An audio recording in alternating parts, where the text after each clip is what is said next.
కదా. ఈవెన్ కోదండరామ్ లాంటి సార్ వాళ్ళు కూడా వాళ్ళతోనే ఉన్నారు, వాళ్ళ పార్టీలోనే, వాళ్ళ ప్రభుత్వంలో ఉన్నారు. అట్లాంటి మేధావులను మధ్యవర్తిత్వం పెట్టినా కానీ నిరుద్యోగుల వైపు నుంచి ఏముందో అన్నది వినొచ్చు కదా. ఎందుకు వినడం లేదు? వాళ్ళు ఇంత చేస్తూ ఉంటే ఒక మీటింగ్కి కాల్ ఫర్ చేసి, ఇదిగో మీ సమస్యలు ఇది ఉంటే మా సమస్యలు ఇవి ఉన్నాయి, నేను ఇవ్వడానికి నాకు ఈ సమస్య ఉన్నది, నేను ఈ నెల ఇన్ని ఇస్తా, వచ్చే నెల ఇన్ని ఇస్తా, నాకు ఇంకా 2 సంవత్సరాల సమయం ఉన్నది, నాది ప్లాన్ ఆఫ్ యాక్షన్ ఇది ఉన్నది, ఎందుకు వాళ్ళు అర్థం చేసుకోలేనంత దయనీయ పరిస్థితులు అయితే లేరు కదా అందరూ. They understand. He should make every effort అండి. He has been elected as the Honorable Chief Minister of the state. ఎంత ఆశలు పెట్టుకుంటే ఎన్నికయ్యేంటారు మిమ్మల్ని? ఎక్కడ పోతే అక్కడ ప్రజలు మిమ్మల్ని నీరాజలు ఇట్లా 70,000, 50,000, 60,000 మీ బొమ్మ చూస్తే ఓటేసారు ఆ రోజు. నువ్వు ఎక్కడ పోలేక మీరు పోనేనే ఊర్లలో తాండాలలో కూడా మీ బొమ్మ చూపించి ఓటేపించుకున్నారు. మరి అదే బరాబర్ అడుగుతారు పబ్లిక్. ఎందుకు అడగరు? ముఖ్యమంత్రిగా ఉన్నప్పుడు మిమ్మల్ని బరాబర్ అడుగుతారు. You are responsible citizen, you are the first citizen of the nation తెలంగాణకి. మీరు ఎందుకు అడగద్దు మిమ్మల్ని ప్రజలు? ఖచ్చితంగా అడుగుతారు. You should be answerable. అరే తెలియని విషయాలు తెలుసుకోండి, దాంట్లో తప్పే ఉన్నది. అందరిలో మాస్టర్లు ఉండరు కదా. ఇప్పుడు మీరు మ్యాథ్స్ అండ్ జర్నలిజంలో మీరు మాస్టర్స్ ఉంటారు, మీ కూరగాయలు ఏమి మంచిగా ఉంటాయో ఏ జరగదు మీకు తెలియదు, అడిగి తెలుసుకుంటే తప్పేమున్నది? ఇఫ్ యు ఆర్ సలహాదారులు పెట్టుకోవడంలో తప్పలేదు, ప్రభుత్వాలు చేయాల్సిందే. ఉన్నారు కదా అనేక సలహాదారు ఉన్నారు. విద్యాదానికి పెద్దలు కె కేశవరావు గారు సలహాదారులు ఉన్నారు. పిలిపించి మాట్లాడండి.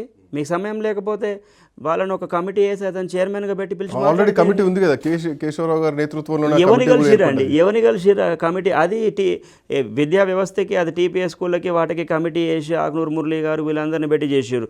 ఇప్పుడు నేను అడుగుతుంది జేఏసీ ప్రాబ్లంల గురించి. వేయండి, మంత్రివర్యులతో ఒక సబ్ కమిటీ వేయండి. ఎందుకు వేయకూడదు? ఒక 10-30 లక్షల మంది జనాభా సఫర్ అవుతుంటే దానికి కమిటీ వేయకూడదా? దానికంటే పెద్ద ఇష్యూ ఏముంటుంది? 30 లక్షల మంది అండి.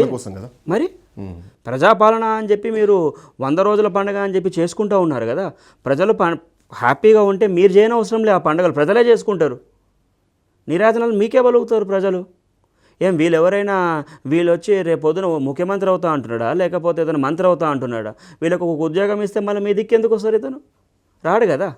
వీళ్ళు ఉద్యోగాలు రాకపోవడం వల్ల రాజకీయ ఉద్యోగాలు వెతుక్కునే సందర్భం తీసుకొస్తూ ఉన్నారు. ఇది 110% they will look in to the political jobs once again. మీరు చూస్తూ ఉన్నారు నేషన్లో ఏమవుతుందో. In the nation Congress cockroach Janata party అని చెప్పి, పక్క దేశాలలో జెన్జీ ఉద్యమాలు అని చెప్పి, ఎవరు పక్క దేశాలలో ప్రధానమంత్రులు అవుతున్నారు అని చెప్పి వీఆర్ అబ్జర్వింగ్ ఇట్. మన దగ్గర చీమనెత్తురు లేదా? ఉండకూడదా? ఆకలి కాలితే ఎందుకు రాదు? వాళ్ళు ఏమో అడుగుతున్న దానికి మీరు సమాధానం ఇవ్వకపోతే then they are force to do anything. You are forcing them to do anything. ఒక విధంగా రెచ్చగొట్టే చర్య. అంతే కదండి, రెచ్చగొట్టే చర్య. మరి అంతే కదా. అనేక సందర్భాలపైన మేము అది చేస్తాం, ఇది చేస్తాం, దానికి టైం ఉన్నది, దీనికి టైం ఉన్నది. 30 లక్షల మంది సఫర్ అవుతున్నారు. 30 లక్షల మంది సఫర్ అవుతున్నప్పుడు మీరే అంటున్నారు 30 × 3 90 లక్షలు అని చెప్పి. ఇండైరెక్ట్గా 1 కోటి మంది సఫర్ అయ్యే ఇష్యూ ఇది. ఈవెన్ నిరుద్యోగ భృతి వేసినా కానీ ఒక్కొక్క నిరుద్యోగికి 1,20,000 రూపాయలు ఇప్పటికి ప్రభుత్వం బాకీ ఉన్నట్టు. ఏడిచ్చిరండి నిరుద్యోగ భృతి? ఇవ్వలేదు. ఇస్తే 1,20,000 బాకీ. ఇప్పుడు మీరు అది అడిగిరు అనుకున్న, నన్ను అడ్డంగా కోసిన, నిలువు కోసిన, నా దగ్గర పైసలు లేవని చెప్తారు ముఖ్యమంత్రి గారు. ఆల్రెడీ అన్నారు. ఆయన చెప్పిన మన నేను చెప్తున్నాయి కాదు, ముఖ్యమంత్రి గారు చెప్పింది. నిన్నగాక మొన్న కూడా చెప్పారు, ఢిల్లీకి పోతే కూడా రానియట్లే, గల్లీకి పోతే కూడా రానియట్లే, ఢిల్లీ నుంచి గల్లీ వరకు నన్ను నమ్మేటోళ్ళు ఎవరు లేరు అని చెప్పి. బట్ ఇట్లాంటి పరిస్థితుల్లో నోటిఫికేషన్ ఇచ్చే ధైర్యం ప్రభుత్వం చేస్తుందా? చెయ్యాలండి, ప్రభుత్వం చెయ్యాలి. ప్రభుత్వం నోటిఫికేషన్ ఇస్తామంటున్నాం. ప్రభుత్వాన్ని నువ్వు సారాయి వ్యాపారానికి, ఎక్సైజ్ వ్యాపారానికి నోటిఫికేషన్లు తీసుకొని ఆ వ్యాపారం నడిపిస్తున్నప్పుడు విద్యా వ్యవస్థను ఎందుకు నడిపారు? నిరుద్యోగులకు ఉద్యోగాలు ఎందుకు ఇవ్వరు? 110% దట్ ఈస్ యువర్ రెస్పాన్సిబిలిటీ. మీరు ఇచ్చినటువంటి హామీలలో ఇదొకటి. తెలంగాణ తీసుకొచ్చింది నీళ్లు, నియామకాలు, నిధులు అని చెప్పి. నియామకాలలో మీరు ఎన్ని ఉద్యోగాలు ఇచ్చారు? మీరు ఎందుకు చేయకూడదు? రేపు పొద్దున ప్రతి ఒక్క ఎమ్మెల్యే ఎవరైతే శాసనసభలో కూర్చుంటూ ఉన్నారో everyone is answerable when they go to their home towns, when they go to their constituencies, everyone are answerable.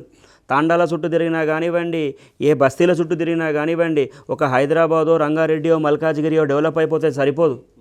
You see many other rural places. ఇవాళకి కూడా సదుపాయాలు, మౌలిక సదుపాయాలు లేని రూరల్ ప్లేసెస్ చాలా ఉన్నాయి. అక్కడి నుంచే మేజర్ నిరుద్యోగులు ఉండేది. They are deemed to do it. That is their right. వాళ్ళు అడుగుతున్నది కేవలం వాళ్ళ హక్కు మాత్రమే, గొంతమ్మ కోరికలు కాదు. ఏసీలలో మాకు ఆ ప్యాడ్లు ఇప్పియర్రి, ఈ ఐప్యాడ్లు ఇప్పియర్రి, మాకు బండ్లు ఇప్పియర్రి, మాకు కార్లు ఇప్పియర్లి అని చెప్పి గొంతమ్మ కోరికలు కూడట్లే వాళ్ళు. మీరు ఎమ్మెల్యే కాగానే 50 లక్షల రూపాయలు ఎమ్మెల్సీకి ఇమీడియట్గా ఫండ్ ఇస్తారు, మీరు బండి కొనుక్కోమని చెప్పి. మీకు ఉద్యోగం వచ్చింది కాబట్టి మీకు ఫండ్ వచ్చింది. ఈయనకు తినడానికి గంజి నీళ్ళు కాబట్టి వీళ్ళు పోట్లాడుతూ ఉన్నారు. తప్పేమున్నది అక్కడ? చూద్దాం. ఎట్లాంటి పరిణామాలు ఉండబోతున్నాయో పరిణామాలు చూసేదేమి ఉండదండి, ఇక చేయడమే ఉంటాయి ఇక. సో థ్యాంక్ యూ వివేక్ గారు, థ్యాంక్స్ ఫర్ జాయినింగ్.